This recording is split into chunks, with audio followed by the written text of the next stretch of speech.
Hello friends, chemistry let's write YouTube চ্যানেলে তোমাদের সকলকে স্বাগত। আজকে আমরা আলোচনা করব class 11 NEET, JEE Main, advanced এবং West Bengal joint entrance examination সমস্ত এক্সামিনেশনের জন্য একটি গুরুত্বপূর্ণ বিষয়, সেটি হলো aromaticity, anti aromaticity and non aromaticity. Okay, ভিডিওটি তোমাদের সকলের জন্যই অত্যন্ত গুরুত্বপূর্ণ, তো ভিডিওটি স্কিপ না করে অবশ্যই শেষ পর্যন্ত দেখবে। তো চলো শুরু করা যাক। দেখো, কখন কোনো কম্পাউন্ড অ্যারোমেটিক হবে, কখন অ্যান্টি অ্যারোমেটিক হবে এবং কখন নন অ্যারোমেটিক হবে, সেটি ডিটারমাইন করার জন্য German chemist and physicist Eric Hückel একটি নিয়ম প্রবর্তন করেছিলেন। কি বললাম? Eric Hückel. এই কখন কম্পাউন্ড অ্যারোমেটিক হবে, কখন অ্যান্টি অ্যারোমেটিক হবে, কখন নন অ্যারোমেটিক হবে, সেটি ডিটারমাইন করার জন্য একটি নিয়ম উদ্ভাবন করেছিলেন, যেটি আমরা কী হিসেবে জানি? যেটি আমরা জানি Huckel's rule of aromaticity. Huckel's rule of aromaticity. Okay, এই রুলটা কি? দেখো, কখন তোমরা এই রুলটা অ্যাপ্লাই করে কম্পাউন্ডকে অ্যারোমেটিক বলে চিহ্নিত করবে, কখন সেটা অ্যান্টি অ্যারোমেটিক বলে চিহ্নিত করবে এবং কখন নন অ্যারোমেটিক বলে চিহ্নিত করবে, সেই জন্য তিনটি আলাদা নিয়ম আছে। তো চলো প্রথমে আমরা জেনে নিই যে অ্যারোমেটিক কম্পাউন্ডের ক্ষেত্রে ক্রাইটেরিয়াগুলি কী কী আছে। প্রথমত মনে রাখবে যে এই যে হুকেলস রুল, এই হুকেলস রুল অ্যাপ্লাই করে যদি কম্পাউন্ডকে অ্যারোমেটিক বা অ্যান্টি অ্যারোমেটিক বলে চিহ্নিত করতে হয়, তাহলে কম্পাউন্ডটিকে অবশ্যই সাইক্লিক হতে হবে। ওকে, অর্থাৎ অ্যাসাইক্লিক কম্পাউন্ডের ক্ষেত্রে এই নিয়মটি অ্যাপ্লাই করে সেটি অ্যারোমেটিক, অ্যান্টি অ্যারোমেটিক বা নন অ্যারোমেটিক এইভাবে কোনো প্রেডিক্ট করা যায় না বা চিহ্নিত করা যায় না। তো এই নিয়মটি সম্পূর্ণরূপে অ্যাপ্লাই করা যায় কোন টাইপের কম্পাউন্ডের উপরে? সাইক্লিক কম্পাউন্ডের উপরে। তো ফার্স্ট ক্রাইটেরিয়া কি? কম্পাউন্ডটিকে সাইক্লিক হতে হবে। সেকেন্ড, দেখো, সাইক্লিক হলেই হবে না, সাইক্লিক হলেও সেটাকে কনজুগেটেড পাই ইলেকট্রন সিস্টেম থাকতে হবে। দেখো, আমরা সাইক্লিক স্ট্রাকচার এরকম আঁকতে পারি, এটা একটা সাইক্লিক স্ট্রাকচার। ওকে, কিন্তু এখানে কোনো পাই ইলেকট্রন সিস্টেম নেই, দেখতে পাচ্ছ সব সিঙ্গেল বন্ড, তো অল সিগমা ইলেকট্রনস। তো সাইক্লিক হলেই হবে না, সেখানে পাই ইলেকট্রন থাকতে হবে এবং পাই ইলেকট্রনগুলিকে কনজুগেটেড থাকতে হবে। তো সেই কারণে সেকেন্ড ক্রাইটেরিয়া কি লিখব? কনজুগেটেড পাই ইলেকট্রনস। এবং অবশ্যই অ্যারোমেটিক যদি হতে হয়, সেই কনজুগেটেড পাই ইলেকট্রনসের নাম্বারটি হতে হবে 4n+2। ওকে, যেখানে n মানে কত? যেখানে n হচ্ছে যে কোনো ইন্টিজার, 0 থেকে স্টার্ট করে যে কোনো ইন্টিজার হতে পারে, 1 2 3 এইভাবে যে কোনো ইন্টিজার হতে পারে। ওকে, তো কনজুগেটেড পাই ইলেকট্রনসের নাম্বার 4n+2 থাকতে হবে। থার্ড, দেখো, সিস্টেমটিকে প্ল্যানার হতে হবে। সিস্টেমটিকে প্ল্যানার হতে হবে, অর্থাৎ রিংয়ের মধ্যে যে অ্যাটমগুলি আছে সেই সমস্ত অ্যাটমকে প্ল্যানার হতে হবে। ধরো এইভাবে কোনো অ্যাটম আছে, এরকম ধরো কিছু আছে। ওকে, এই যে সিস্টেম তোমরা দেখতে পাচ্ছ, এটা কিন্তু প্ল্যানার নয়।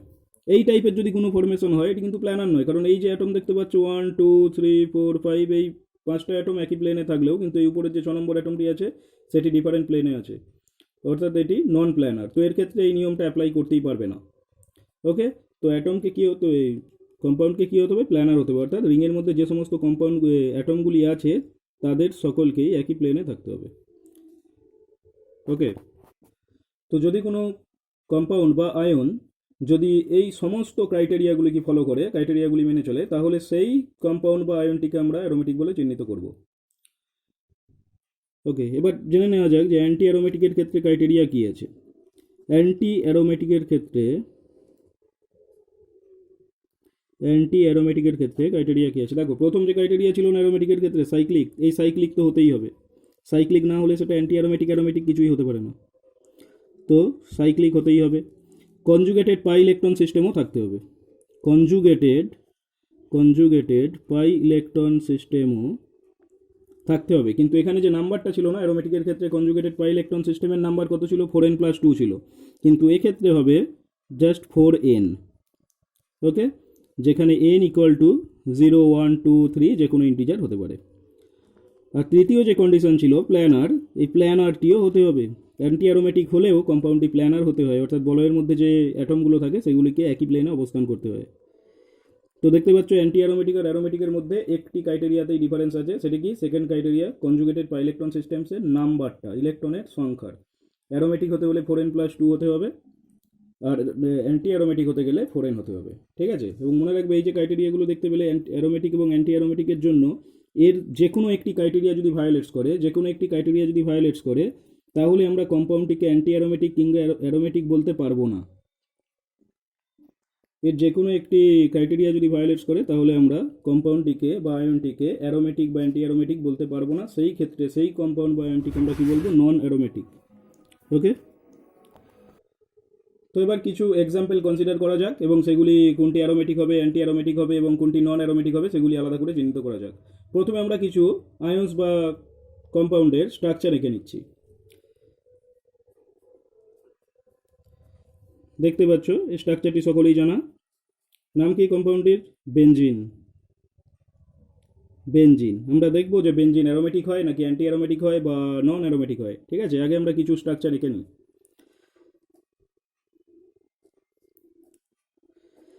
এই যে কম্পাউন্ডটি দেখতে পাচ্ছ এটিকে কি বলা হয়? এটি হচ্ছে pyrrole.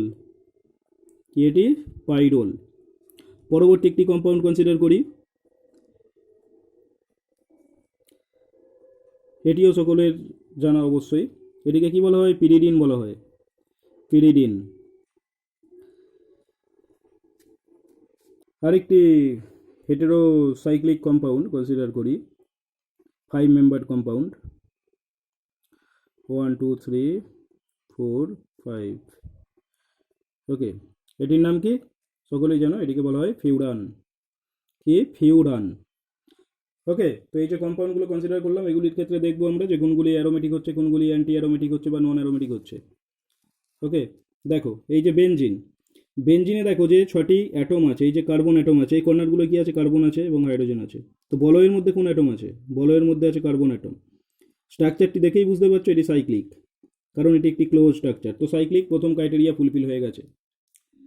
Conjugated pi electron system, দেখো কনজুগেশন আছে কিনা। এইখানে একটি পাই ইলেকট্রন সিস্টেম আছে, এই পাই ইলেকট্রন দেখো এখানে কনজুগেশন আছে এই পাই এর সঙ্গে, এই পাই ইলেকট্রন সিস্টেমও এখানে কনজুগেশন আছে এই পাই ইলেকট্রন সিস্টেমের সঙ্গে। অর্থাৎ দেখো এই যে পাই ইলেকট্রন সিস্টেম, পাই ইলেকট্রনগুলি সমগ্র স্ট্রাকচারের মধ্যে ইকুয়ালি ডিস্ট্রিবিউটেড আছে, প্রত্যেকটি কার্বনের উপর ইকুয়ালি ডিস্ট্রিবিউটেড আছে। এইভাবে রেজোন্যান্স পসিবল। ওকে, তো এটি একটি কনজুগেটেড পাই ইলেকট্রন সিস্টেম এবং স্ট্রাকচারটি দেখতে পাচ্ছ প্ল্যানারও, কারণ এখানে প্রত্যেকটি যে কার্বন আছে প্রত্যেকটি কার্বনের হাইব্রিডাইজেশন কি? প্রত্যেকটি কার্বনের হাইব্রিডাইজেশন হচ্ছে sp2। ওকে, অর্থাৎ প্রতিটি কার্বন একই প্লেনে অবস্থিত। এবার দেখো কতগুলি পাই ইলেকট্রন সিস্টেম আছে। তোমরা জানো যে যদি ডবল বন্ড থাকে সেখানে অবভিয়াসলি একটি সিগমা থাকে আর অপরটি পাই থাকে। তো এখানে যে ডবল বন্ড দেখতে পাচ্ছ এটির একটি সিগমা আছে, একটি পাই আছে, আর এখানে সিঙ্গেল বন্ড মানে অল সিগমা। তো পাই বন্ড কতগুলি আছে? এখানে একটি পাই বন্ড আছে, এখানে একটি পাই বন্ড আছে, এখানে একটি পাই বন্ড আছে, অর্থাৎ 3 পাই বন্ডস। এবং এক একটি বন্ডে কতগুলি ইলেকট্রন থাকে? এক একটি বন্ডে 2টি করে ইলেকট্রন থাকে, অর্থাৎ এখানে ওভারঅল যে পাই ইলেকট্রনস সেটি কত আছে? 3 × 2, দ্যাট মিনস 6।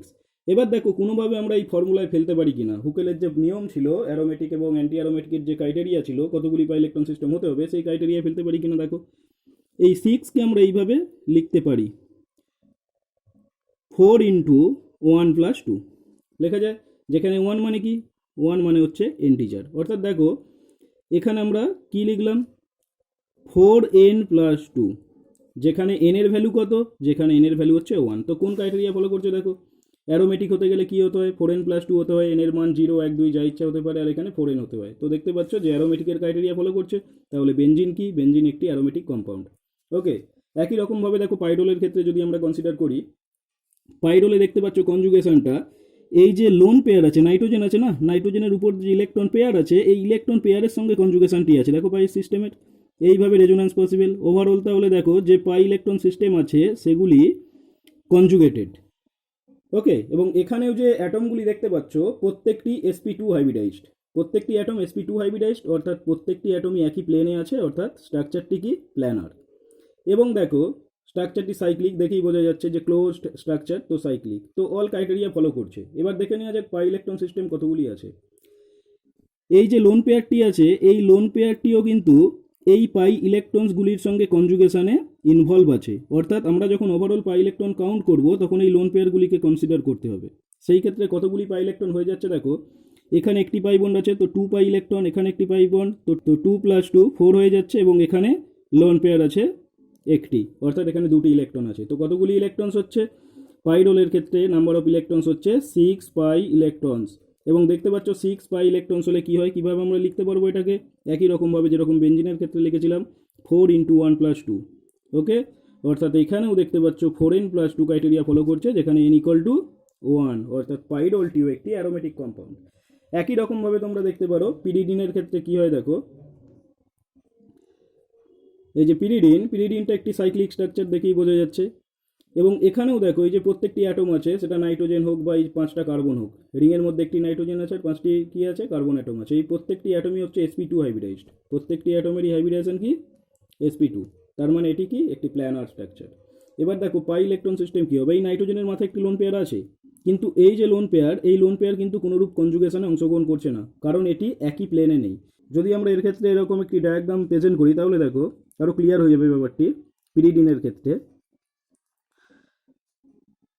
একটু অন্যভাবে আঁকার চেষ্টা করি স্ট্রাকচারটি। ওকে, এইভাবে দেখো নাইট্রোজেন sp2, তো দেখতে পাচ্ছ sp2 মানে কি আনহাইব্রিডাইজড পিজেড অরবিটাল থাকবে প্লাস 3টি হাইব্রিডাইজ থাকবে। তো এখানে একটি হাইব্রিডাইজড অরবিটাল আছে sp2, এখানে একটি sp2, তো আরেকটি sp2 আছে। ওকে, প্রত্যেকটি কার্বন sp2, তো সেই কারণে দেখো একটি করে আনহাইব্রিডাইজড পিজেড অরবিটাল থেকে যাবে। ওকে, তো এই যে দেখতে পাচ্ছ এই যে আনহাইব্রিডাইজড অরবিটাল, এই অরবিটালগুলো সবাই দেখো সবাই 0 ডিগ্রি অ্যাঙ্গেলে আছে। ওকে, অর্থাৎ প্যারালাল টু ইচ আদার, এখানে কনজুগেশন পসিবল। এবং এই প্রত্যেকটি পাই এর পিজেড অরবিটালে একটি করে ইলেকট্রন আছে, তো ইলেকট্রনের মধ্যে একটা কনজুগেশন আছে, এই ইলেকট্রনগুলির মধ্যে একটা কনজুগেশন আছে। ওকে, তো এখানে দেখো কনজুগেশন যে সিস্টেম, এইটা হচ্ছে কনজুগেটেড সিস্টেম। এই সিস্টেমে কতগুলি ইলেকট্রন দেখতে পাচ্ছ, 1 2 3 4 5 6, আর এখানে যে নাইট্রোজেনের মাথায় লোন পেয়ারটি দেখতে পাচ্ছ সেটি আছে এই জায়গায় হাইব্রিডাইজড অরবিটালে। ওকে, এবং এই হাইব্রিডাইজড অরবিটালের সঙ্গে এই যে অরবিটালগুলো আছে পাই সিস্টেম আছে, তার অ্যাঙ্গেল দেখো 90 ডিগ্রি অ্যাঙ্গেল, অর্থাৎ এখানে কোনোরূপ ওভারল্যাপ বা কনজুগেশন পসিবল নয়। তো এটি কনজুগেটেড সিস্টেমের বাইরে থাকছে। তো মোট কনজুগেটেড সিস্টেমের মধ্যে তাহলে কতগুলি ইলেকট্রন থাকছে, 6 ইলেকট্রন থাকছে। তো সেই ক্ষেত্রেও দেখো আগের মতোই হবে, এখানেও যেহেতু 6 পাই ইলেকট্রনস আছে, তো এটিও কি হবে, এটিও হবে অ্যারোমেটিক। ওকে, একই রকমভাবে তোমরা ফিউরানের ক্ষেত্রে বার করে দেখবে। এবার দেখে নেওয়া যাক কিছু অ্যানায়ন্স বা ক্যাটায়ন্স, আয়নিক কম্পাউন্ড কনসিডার করা যাক। প্রথমে একটি আমরা আয়ন্স কনসিডার করছি, ধরো এরকম ধরো একটি 5 মেম্বার অ্যানায়ন আছে, নাম কি এটা, সাইক্লোপেন্টাডাইনাইল অ্যানায়ন, সাইক্লোপেন্টাডাইনাইল অ্যানায়ন। ওকে, এর ক্ষেত্রে দেখে নেওয়া যাক এটি অ্যারোমেটিক নাকি অ্যান্টি অ্যারোমেটিক। এই যে নেগেটিভ চার্জ দেখতে পাচ্ছ, এই নেগেটিভ চার্জ এই পাই যে বন্ড আছে, ডবল বন্ড আছে, এই ডবল বন্ডের সঙ্গে কনজুগেশন আছে, ওভারঅল যে ডবল বন্ড তার সঙ্গে কনজুগেশন আছে, অর্থাৎ এটি একটি conjugated system. Negative charge carbon অর্থাৎ অ্যানায়ন, কার্ব অ্যানায়নের ক্ষেত্রে হাইব্রিডাইজেশন কি হয় তোমরা জানো, sp2 হয়। এবং এখানে যেহেতু ডবল বন্ডেড কার্বন আছে, ডবল বন্ডের সঙ্গে অ্যাটাচ কার্বন আছে, তাহলে অল কার্বন কি sp2।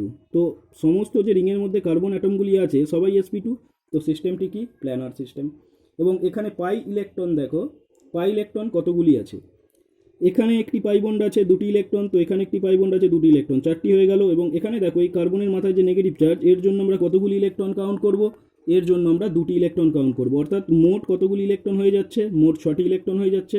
তাহলে এটিও কি হবে, হুকেলের নিয়ম অনুযায়ী এটিও হয়ে যাবে অ্যারোমেটিক।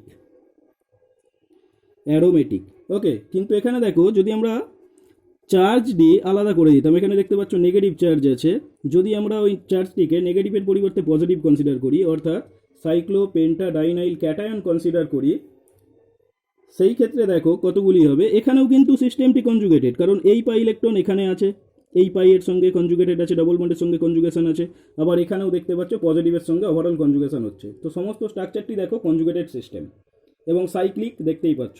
এবার দেখে নেওয়া যাক কতগুলি পাই ইলেকট্রন আছে এখানে। ডবল বন্ডের জন্য 2টি পাই ইলেকট্রন, এখানে ডবল বন্ড 2টি পাই ইলেকট্রন, আর এখানে কোনো ইলেকট্রন নেই, পাই ইলেকট্রনস পাচ্ছ না। অর্থাৎ কতগুলি পাই ইলেকট্রনস আছে সমগ্র স্ট্রাকচারটিতে, 4 পাই ইলেকট্রনস আছে, 4 পাই ইলেকট্রনস। তো এইটিকে কোনো রকমভাবেই 4n + 2 এই ফরম্যাটে ফেলা যাচ্ছে না। 4 পাই ইলেকট্রনস মানে আমরা এইভাবে লিখতে পারি, 4 × 1 + 0, অর্থাৎ জাস্ট 4n। যেখানে n মানে কি, যেখানে n মানে হচ্ছে 1। তো দেখতে পাচ্ছ এটি হুকেলের কোন নিয়ম মানছে, Hückel's rule for anti aromaticity, যেখানে আমরা কি বলেছিলাম, যেখানে পাই ইলেকট্রনসের নাম্বার হওয়া উচিত 4n। তো n এর ভ্যালু 0 1 2 3 হতে পারে, এখানে দেখতে পাচ্ছ n এর ভ্যালু 1 হলো। তার মানে এই যে ক্যাটায়নটি কনসিডার করলাম, এই ক্যাটায়নটি কি, এই ক্যাটায়নটি হচ্ছে অ্যান্টি অ্যারোমেটিক। ক্যাটায়নটি অ্যান্টি অ্যারোমেটিক। ওকে।